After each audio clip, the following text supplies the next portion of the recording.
make the greater Seattle region the international hub for energy efficiency IT by creating the Underwriters Laboratory for demonstrating and validating these technologies. So if you like that, I'm going to read you the whole script now. Central Puget Sound, we are a global economic hub. We are one of the nation's centers of innovation. We rank high on all of the rankings of innovation capacity. We have a large base of technology companies that helps us attract and retain a highly educated, productive workforce. And actually, most of the people, about half of the people that move to our region from the rest of the world come with college degrees already.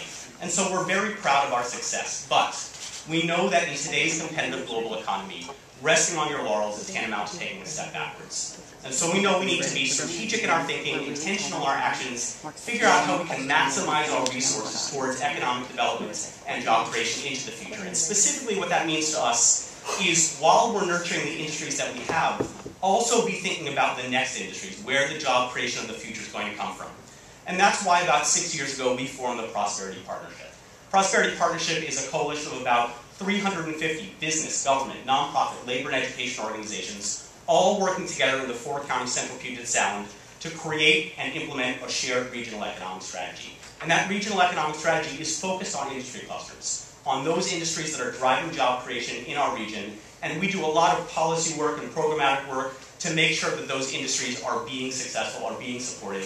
Really, it's about intentionality, being thoughtful about our successes of the past, our assets, building on those towards economic competitiveness. And of course, that's why we were so excited to participate in the Metropolitan Business Plan process. For us, the Metropolitan Business Plan process helps us take what we know about regional economic development and put it into a comprehensive, holistic framework that tells us not only what are our assets and what are our capabilities, but how they fit together to really identify those catalyzing opportunities for our economy. And it's really, in a world of scarce resources, this is about identifying those bottom line initiatives that have the best chance of success to grow our economy.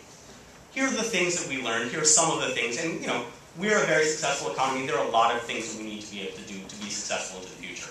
Technology commercialization, do a better job of moving ideas out of the lab into the marketplace. More educated workers. And I mentioned earlier, we have a great educated workforce. We have a wonderful workforce. They mostly come from the rest of the world. Washington State is 36 out of 50 states in producing the degrees that we need for our own economy. And we're actually 48 out of 50 states in overall college participation. And so there's a lot we need to do there. And then, of course, I mentioned industry clusters. We need to be nurturing the great industries that we have: IT, aerospace, life sciences. But we also need to be thinking about what's next: interactive media, global health, and, of course, clean tech. Now, if I did a little survey here and asked those of you from regions around the world, around the country, how many of you think clean tech is going to be your major economic opportunity, right? A lot of you would be raising your hands. So what is our unique niche? How do we as the Central Puget Sound do something in a competitive economy where we're competing against the rest of the country and the rest of the world to be a leader in clean tech? What's our differentiated opportunity? And that's what the Metropolitan Business Plan helped us identify. It turns out the answer is the energy efficiency of buildings.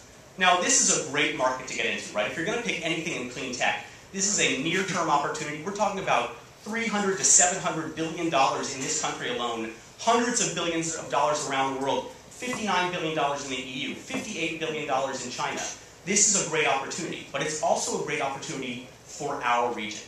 We have a long history, decades of activity in energy efficiency already, in policy, in investment, in adoption of new technologies. But this is not just about us becoming more energy efficient.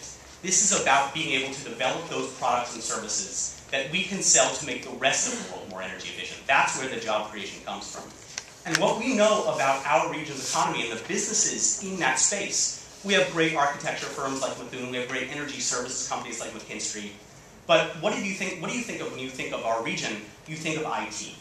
And it turns out that we have great large companies like Microsoft and a host of startups in the energy efficiency IT space, what we call smart plus efficient, the software and automation technology that helps buildings become more efficient. And we think that that is our opportunity.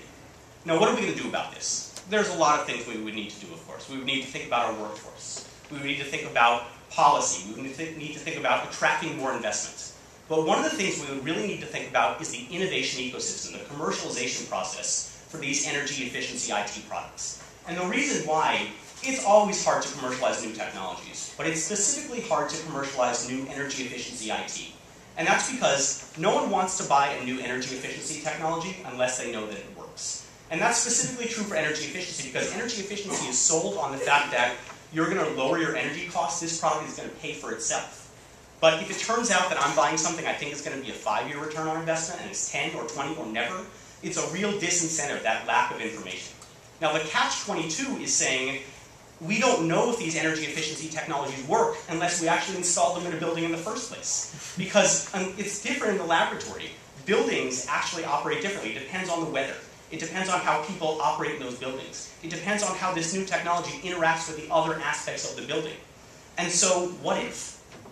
What if there were an entity that could facilitate the installation of these new technologies into a building and then serve as the third-party validation for those technologies?